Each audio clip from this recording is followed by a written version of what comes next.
Good morning. Today I will discuss a topic that is Carnot theorem. In the yesterday video that we have discussed about the Carnot cycle. Basically in the Carnot cycle we calculate the efficiency of the Carnot cycle 1 minus T2 by T1 or efficiency of Carnot cycle into the term of heat, that is 1 minus Q2 by T1. In the Carnot theorem, that one thing is more important, that for all the cycles in the thermodynamics, the efficiency of the Carnot engine is maximum as compared to the all cycles. So the topic today, that is Carnot theorem. Carnot theorem explains that when a single source and a single sink operating by a heat engine and producing the work obtained, that the efficiency is to be calculated by the single source by a single heat engine. But in the Carnot theorem, we analyze that, suppose that we add a different engines by a same source. Suppose that this is a source, it transfer the heat QA into this engine, this is a engine A, and QB heat is transferred to this engine, this is QB. Suppose that this engine A, that work obtained by engine A is WA और B से जो work obtained होगा, that work is obtained by WB. तो ये जो heat है वो work done में obtained हो गया, रेस्ट अमाउंट जो हीट है वो सिंक में गया, that is QA minus WA that goes into the sink. Similarly for this B engine, that QB minus WB goes into this sink. अब we know that for any cycle the efficiency of an engine that can be calculated by work done upon heat supply. तो अगर हम A engine की efficiency की बात करेंगे, that is efficiency of engine A, that is WA upon QB, और अगर हम B engine की efficiency की बात करेंगे, that is WB upon QB. So when we discuss about the two engines A and B operating by a single source, in a Carnot theorem it state that all the engine operating between a given constant temperature source to a given temperature sink have lower efficiency than a reversible engine. It means that अगर हम एक source की बात की करें, जैसे कि अभी हमने इसके पहले जो डिस्कस किया था, एक सोर्स से यहां से वर्क ऑब्टेन हो रहा था, Q1 हीट, Q2 और ये sink, this one source, this one is the sink. अब इसकी इफिशियंसी को कैलकुलेट करेंगे और इसकी इफिशियंसी को कैलकुलेट करेंगे. सोर्स हमारा एक ही है, उसको हमने दो इंजन के थ्रू डिस्ट्रीब्यूट करके हीट को, और तब हमने वर्क को कैलकुलेट किया. तो यहां से जो नेटवर्क आएगा वो लेसर होगा instead of the single source that operating between A by A single engine. तो अगर हम दो इंजन लगा देते हैं और यहाँ पे जो वर्ड लिखा है have lower efficiency than a reversible engine, तो efficiency of B is assume that इसकी जो इफिशियंसी है वो इससे ज्यादा है. This one is the reversible engine. Reversible engine हमने अब बताया था कि रिवर्सिबल और इरिवर्सिबल क्या होता है, कि रिवर्सिबल अगर जो पाथ है when all the locus point that the forward path and backward path follow the same curve, then this called as a reversible engine. and क्योंकि देखो ये हीट जो है वो सिंक को मिली, यहाँ से जो आई है वो सिंक को मिली, तो ये ट्रांसफर हो रहा है इस तरीके से। तो यहाँ से अगर हम एज्यूम करें A और B, this one is QA, A और B दोनों जो है A और B हीट जो ट्रांसफर हो रहा है वो साथ सेम, यहाँ पे Q1 है, सपोज दैट QA बराबर QB बराबर Q, तो यहाँ से Q हो जाएगा, तो WB is greater than WA, WB is greater than WA. It is a assumption that for Carnot theorem that for reversible engine the efficiency is lower. अब second जो केस है, ये सोर्स है, ये सिंक है, यहाँ से सपोज दैट जो हीट है, अब इसका रिवर्स जो हमने केल्विन प्लांक स्टेटमेंट और क्लासेस स्टेटमेंट में डिस्कस किया था कि जब सिंक से हीट जा रही है तो जो Q सिंक से हीट Q माइनस W है, ये आप suppose that this is for heat pump, this is for the heat engine, तो यहां से जो हीट गई Q माइनस W है। अब यहां पे जो हीट आएगी वो A इंजन को ऑपरेट करेगा और ये जो हीट है वो B इंजन को ऑपरेट करेगा।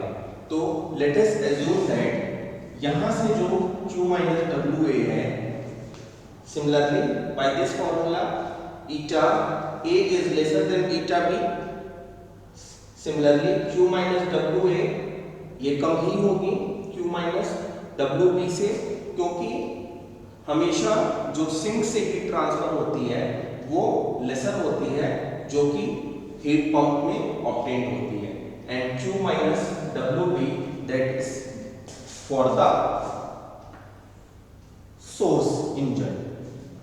सो in the Carnot theorem that अगर हम दो इंजन भी लगा दें और उस इंजन का हम कंपेयर करें बाय ए सिंगल इंजन से, तो ओवरऑल जो इफिशियंसी होगी वो सिंगल इंजन जो बेस्ड है उसमें ज्यादा होगी in compare to the while applying the two engine, one is reversible engine and one is the irreversible engine. So this is the Carnot theorem. Now we discuss the topic that is classless inequality. What is classless inequality? Already we solved many numerical regarding classless inequality. Classless inequality ये important topic है, generally examination में पूछा जाता है। Inequality in the classes inequality we know that efficiency of the Carnot cycle that is 1 minus T2 by T1। अगर हम heat factor में बात करें then efficiency is equal to 1 minus Q2 by Q1। In the figure this we have to mention the figure same, this is the heat engine, one is the source and another one is the sink, this one source, this one sink, and rest जो heat है, suppose that यहाँ से temperature इसका Q1 heat है, temperature T1 है, यहाँ पे sink का हीट Q2 है, टेम्परेचर T2 है,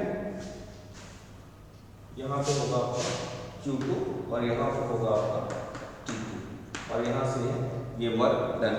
यही हीट इंजन की वर्किंग साइकिल है, इसी पे बेस्ड हमने डिस्कस किया था कि कैसे हीट इंजन या कार्नोट साइकिल में इफिशियंसी का डेरिवेशन करते हैं। ये है आपका क्लासेस इनइक्वालिटी। क्लासेस इनइक्वालिटी क्या कहता है कि all the engine operating by a single source and producing the work output and rest amount of the heat goes to the environment, then from equation number 1 and 2, from equation 1 and 2, 1 minus T2 by T1 that is equal to 1 minus Q2 by Q1। ये दोनों equations equal हो गया। ये आपका heat के term में है, ये आपका टेम्परेचर के टर्म में है। That value is T2 by T1 is equal to Q2 by Q1। Here T2 by T1 minus Q2 by Q1 that is equal to 0।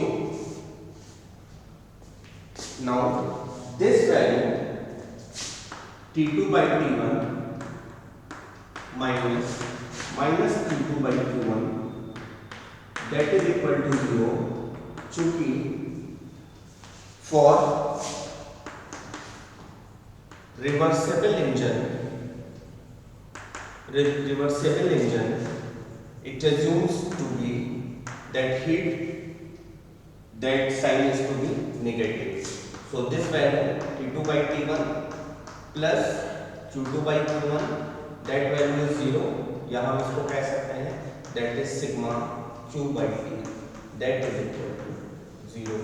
This is the Clausius inequality theorem। sigma Q upon T that is equal to 0। यहाँ पे value जो है reversible engine T2 by T1 plus Q2 by Q1, तो summation of Q sigma T2 by T1 plus Q2 by Q1, इसको हम इस term में लिख सकते हैं। ये वैल्यू है T2 by T1 that is equal to Q2 by Q1।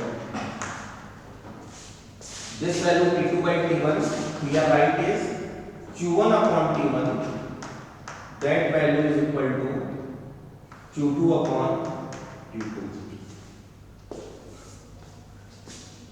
यहाँ पे जो हमने ये टर्म लिखा है इसको अगर हम सिंप्लीफाई कर लें, T2 और T1 को एक साथ कर लें और Q2 और Q1 को एक साथ कर लें, so this equation can be written as Q1 by T1 plus Q2 by T2 that is equal to 0।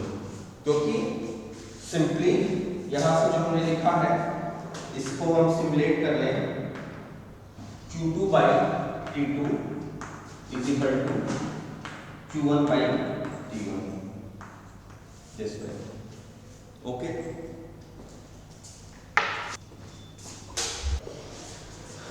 In the process of Clausius inequality, the negative sign indicates here the sign that heat is rejected, so we take the sign is negative।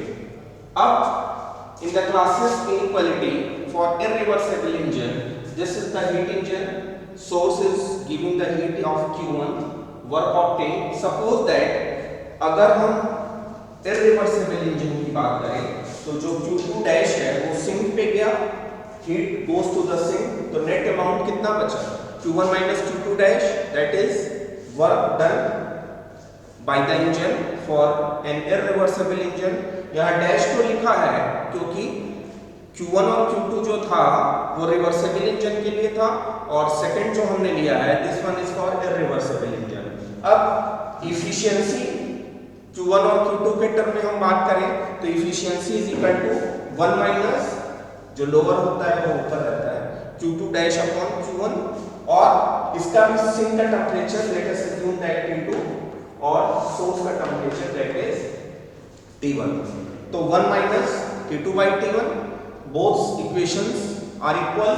Q2 dash by Q1 is equal to T2 by T1।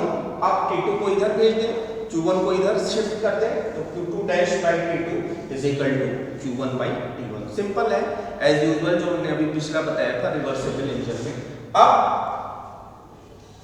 जो है heat rejected, so sign convention में we assume as negative, so Q1 by T1 इधर हम भेजेंगे तो ये minus आएगा और हम हीट नेगेटिव में लिए हैं तो Q1 by T1 minus minus sign negative, यहाँ आप लिख सकते हो negative sign indicates heat rejected by the system. अगर हीट रिजेक्ट हो रही है so नेगेटिव। हियर अब हम पिछले वाले केस में और इस वाले केस में एक चीज ध्यान देना है, अगर Q2 डैश सिंक पे है और प्रोसेस इरिवर्सिबल है, इरिवर्सिबल है तो इसका मतलब कि the irreversible process that the forward path and the backward path that both are different, the all the points that focus on the curve, the focus of all the points that are traced that doesn't reverse in the direction in the irreversible process. So sigma q by t is lesser than 0. ये value जो है irreversibility हमेशा जो 0 है उससे कम होती है, क्योंकि irreversibility it is lesser then 0। अब ये वैल्यू q1 by t1 और ये वैल्यू यहां से minus q2 dash by t2, ये प्लस हो गया, सो q1 by t1 plus q2 dash by t2 is lesser then 0। हम इसको लिख सकते हैं सिग्मा q, ये ऐड हो जाएगा, this is sigma q by t that is lesser then 0। अब ये जो प्रोसेस है सिग्मा q by t अगर 0 से कम होगा then it is for irreversible engine. अब अगर इस केस में हमने क्या किया, सिग्मा q by t ये 0 से कम है, अगर मान लो कुछ यहां हमने जोड़ दिया जो कि बैलेंस हो गया दैट इज इक्वल टू 0, अगर यहां कम है कुछ 0 से, यहां हमने प्लस कर दिया that is balance. So this term I indicates the irreversibility, जो I है यही शो कर रहा है दैट इज द इरिवर्सिबिलिटी। अगर हम प्रोसेस को माने ही ना कि ये इरिवर्सिबल है, so in this term I indicates the irreversibility and this is the irreversible process.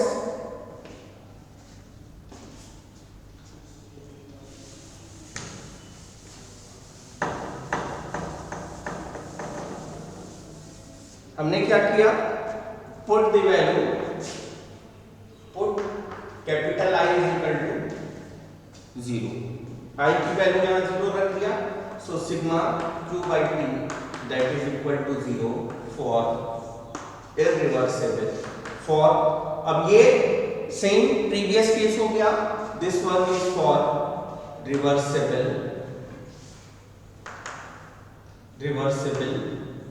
Engine. और अगर sigma q by t is lesser than 0 then this case for irreversible engine.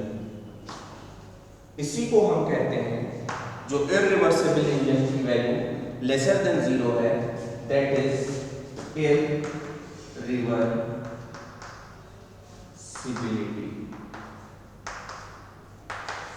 It is a very important topic according to the classes inequality that we know that a engine operating by a source, then the net accumulation of change of heat with respect to temperature that is equal to 0, sigma q by t. So for all reversible process sigma q by t is equal to 0 for reversible engine and sigma q by t is lesser than 0 that is for irreversible engine. So this is the theorem of the classes inequality, and generally when it is asked in the examination you must write for both reversible engine and for irreversible engine. First you write the sigma q by t is equal to 0, then you will write the sigma q by t is lesser than 0, both the diagram only the difference is Q1 और यहाँ पे Q2 dash हो रहा है और वहाँ पे Q1 और Q2 हो रहा है। Okay, now corollary of Carnot theorem. The main Carnot theorem that it applicable for when the two engines that are operating by a single source then have the lower efficiency than a single source engine. So according to this, the corollary of the Carnot theorem, the two corollary, first one is the all reversible engine operating between the two given thermal reservoir with fixed temperature have the same efficiency. In the term of the first corollary, that for all the reversible engine operating between the two given thermal reservoirs, these are the two reservoir with fixed temperature, इसका भी temperature T है, इसका भी temperature T है, have the same efficiency. तो जो दोनों की efficiency है मान लीजिए A, इसकी efficiency है B. तो corollary for Carnot theorem 1, that is efficiency of A that is equal to the efficiency of B.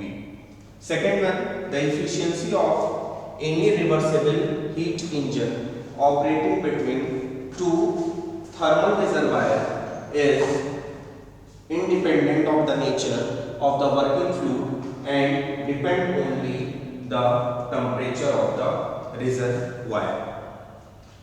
Basically, it is main word is of the nature of the working fluid and it depends only the temperature of the reservoir. कहीं से भी अगर हम heat लेते हैं तो ये depend करता है कि फ्लूइड का जो टेम्परेचर है या जो हमारा फ्यूल है उसका टेम्परेचर क्या है। लेकिन जो हीट सबसे पहले जो स्टीम आती है वो हम एक रिजर्वायर में अगर स्टोर करते हैं तो वहां से जो स्टीम का टेम्परेचर है वो मैटर करता है, ना कि डायरेक्ट बॉयलर से जो स्टीम निकल रही है at that time we consider the temperature. So it doesn't depend upon the working fluid temperature, it only depend upon the thermal reservoir temperature.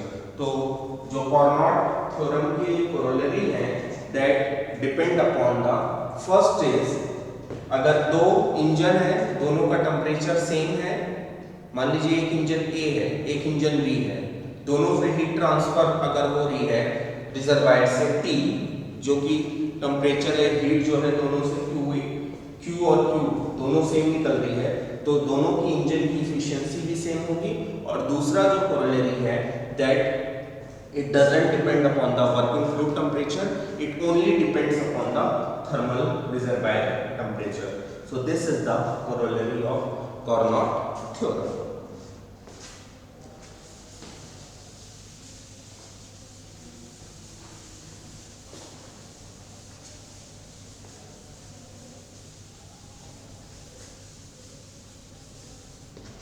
Now we discuss the term entropy. The second law of thermodynamics that is based upon the entropy. What is entropy? It is a very important term in the thermodynamics that generally it asks why the term entropy that are applicable in thermodynamics and what is the meaning of entropy or significance of the entropy. Basically entropy अगर हम इसको समझने की कोशिश करें तो generally एक ही single word जो कि दिमाग में हमेशा आपके आना चाहिए, डिसऑर्डरनेस और randomness.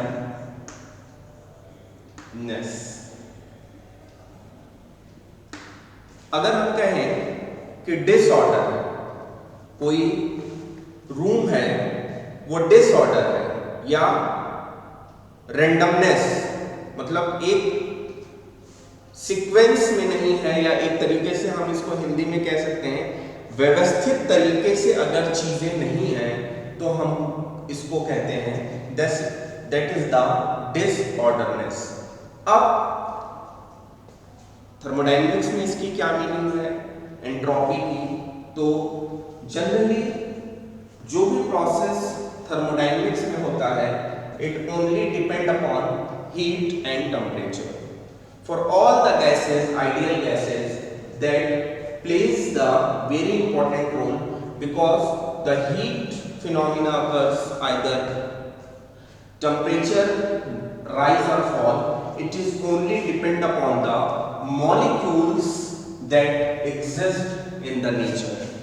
When we assume that in the summer condition, in the winter season, into the rainy season, the molecules that are present in the nature, that when it comes closer, when there are intramolecular force attract between the two molecules which makes a bond.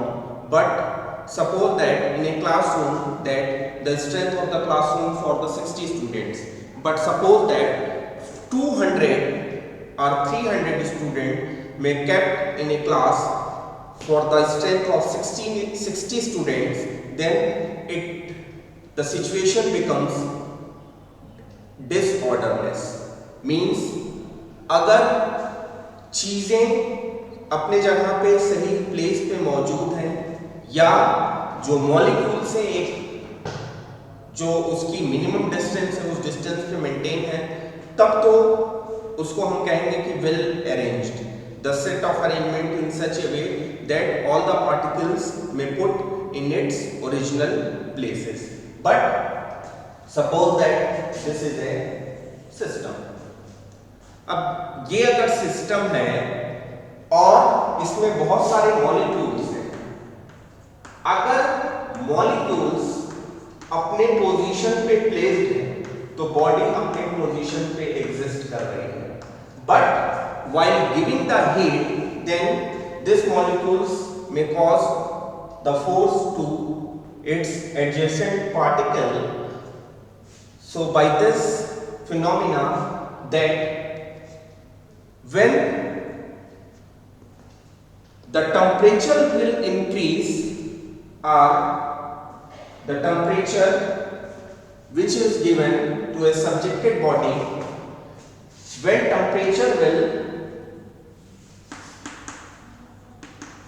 increase, always we discuss about its entropy will decrease or increase.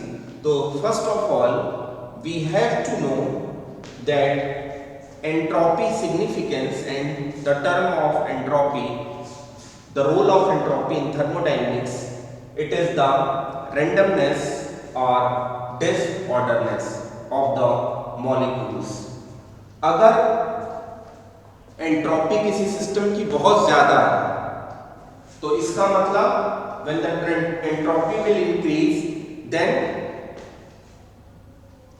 disorderness will be increase, और उस जगह पे बहुत ही ज्यादा molecule जो हैं एक जो अपने प्लेस पे होना चाहिए वो ना होके इधर उधर बहुत ज्यादा अपने प्लेस से मूव करेंगे। तो एंट्रोपी का जो टर्म है it is totally depend upon the heat interaction and the temperature which are given to a subjected body.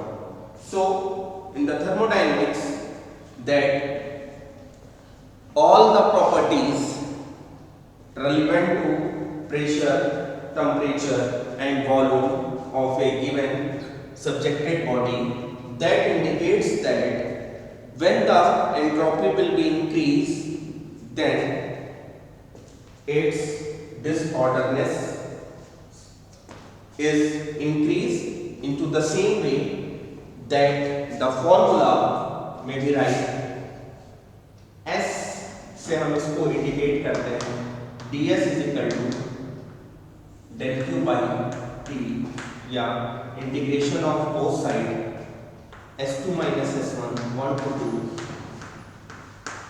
S2 minus S1 that is equal to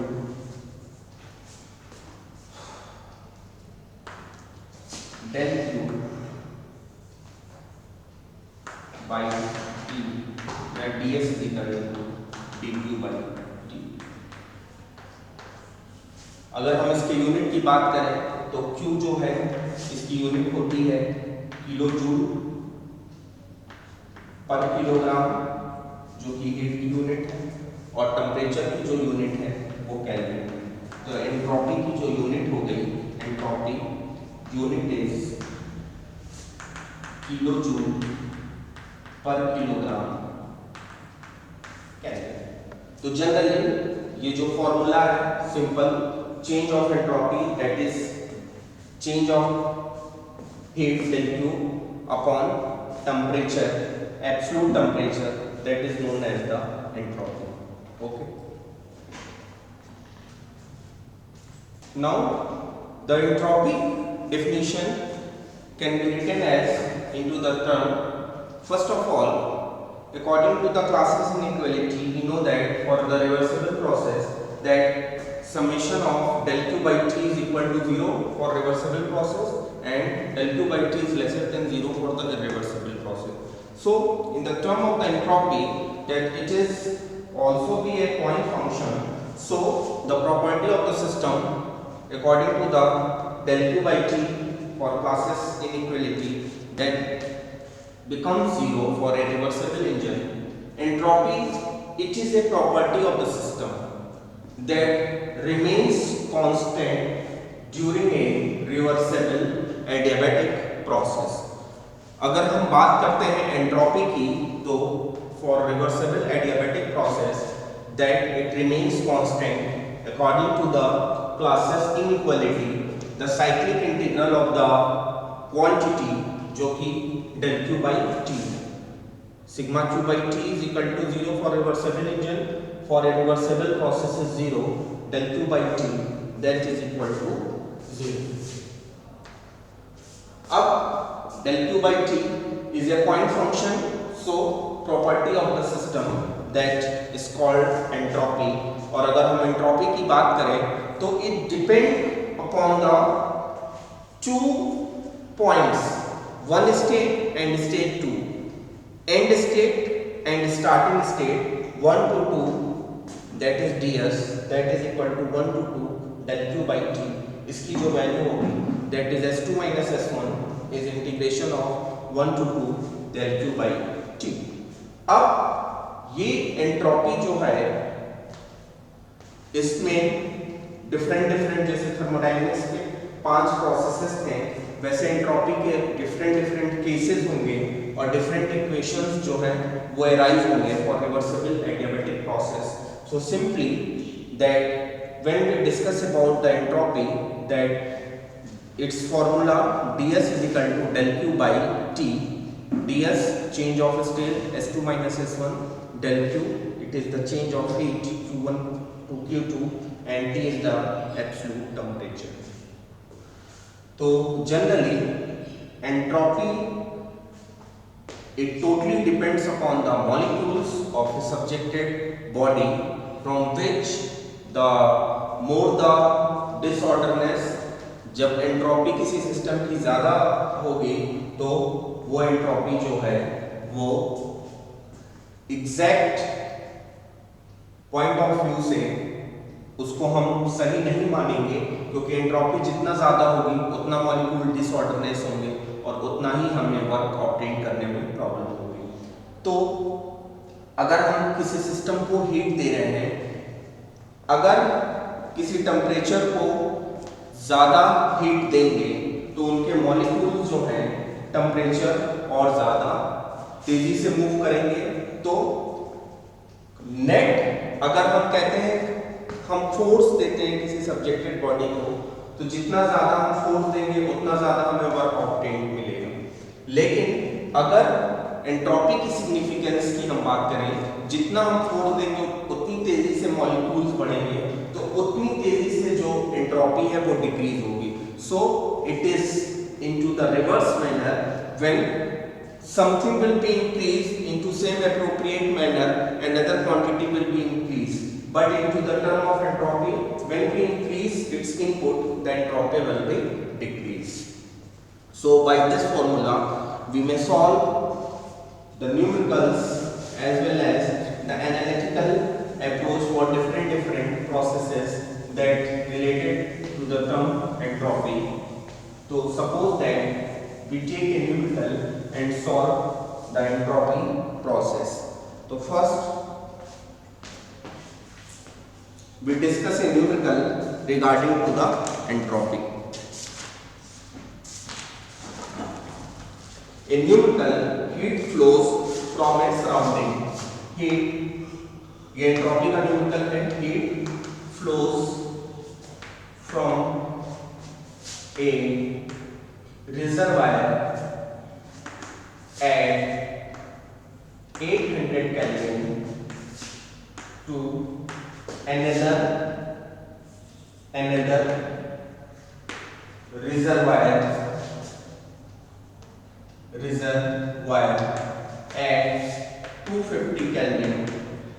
If the ये दो temperature दिया है, एक 800 Kelvin, एक 250 Kelvin. If entropy changes दिया है minus negative kilojoule पर kilogram kelvin. Determine the total heat. Determine the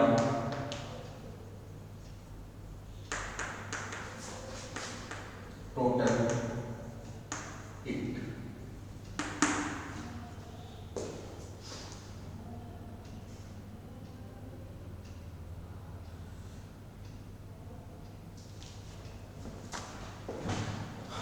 This is a numerical.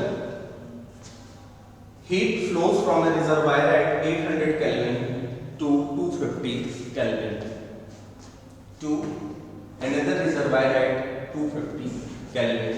If entropy changes -4 kilojoule per kilogram Kelvin, determine the total heat. Suppose that एक reservoir है जिसको हम source मान रहे हैं, एक रिजर्वायर है जिसको हम सिंक मान रहे हैं. यहाँ से W जो है वो वर्क डन मिल रहा है, यहाँ से Q1, यहाँ से Q2 heat. This one is the heat engine. अब the temperature इसका 800 केल्विन दिया है. this temperature रिजर्वायर जो है वो 250 केल्विन दिया है. एंट्रोपी जो चेंज है तो T1 is equal to source का टेम्परेचर ज्यादा होगा 800 केल्विन. जब भी सोर्स के टेम्परेचर की हम बात करेंगे तो वो एक्सीड होगा. T1 is equal to 800 kelvin. T2 is equal to 250 kelvin. Check. T1 800 Kelvin, T2 250 Kelvin. If the entropy changes is, entropy जब change होती है तो हम इसको कहते हैं S2 minus S1. That is equal to -4 kilojoule per kilogram Kelvin. Determine the total heat delta. Starting numericals हैं entropy के. तो एक सिंपल फॉर्मूला भी हमने डिस्कस किया था इसके पहले जो हम एंट्रोपी डिस्कस कर रहे थे.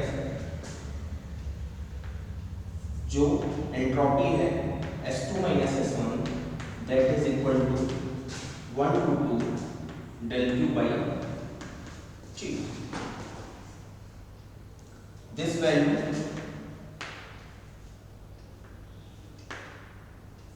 इसको हम S2 minus S1 जो कि है -4 is equal to del Q by T.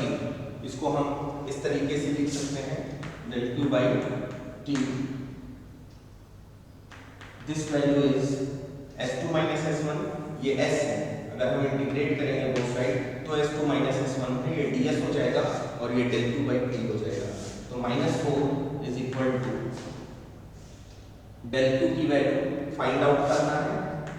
T जो होगा आपका सोर्स का टेम्परेचर 800 केल्विन है, इसका 250 है, तो 800 minus 250 that is equal to 550 kelvin. ये टेम्परेचर हो गया। अब del Q बाई 550 हमें क्या निकालना है? We have to solve the change of heat.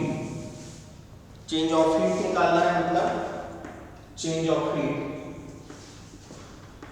that is del Q, तो del Q is equal to 550 into 4 that is equal to minus 2200, that value is equal to minus 4 into this value del Q.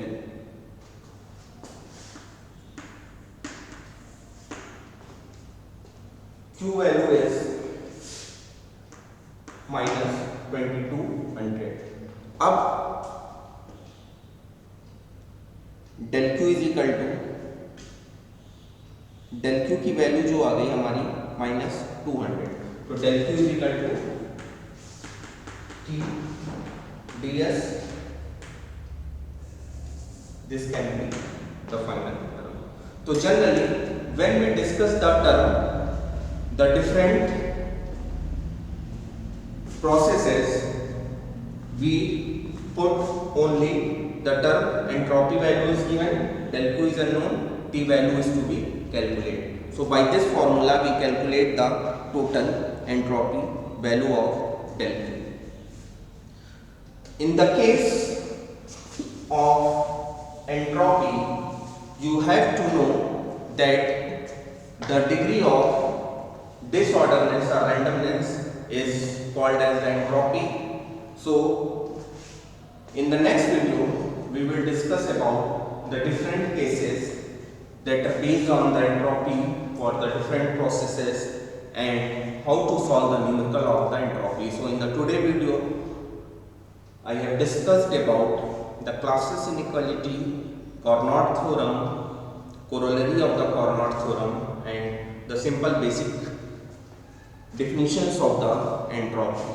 तो कल के जो video में हम next video में discuss करेंगे the equivalence of classes statement and kelvin statement, और जो हमारा एंट्रोपी का आगे का प्रोसेस है उसके बारे में हम डिस्कस करेंगे।